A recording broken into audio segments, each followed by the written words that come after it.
বন্ধুরা আবার এসে গেছি আমি। এই দেখো আজকে ইনি হলেন আমার দিদা, মানে আমার শাশুড়ি মায়ের মাসি হন আমাদের দিদা, আমার ছেলে, ওনাকে বড় মা বলে ডাকেন।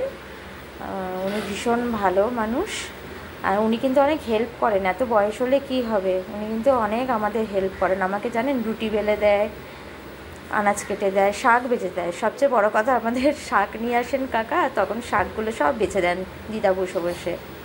আর দিদাকে আজকে প্রথমেই খেতে দিয়ে দিয়েছি, দেখুন গরম গরম ভাত দিয়েছি, আর করলা সেদ্ধ, এটা কাঁকরোল ভাজা, পটল ভাজা, আর এক কোয়া রসুন দিয়েছি, আর লেবু।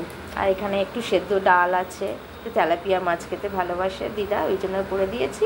আর একটা পেটি করে দিয়েছি, ওটা ওই পেঁপে আলু দিয়ে একটু ঝোল করে দিয়েছি।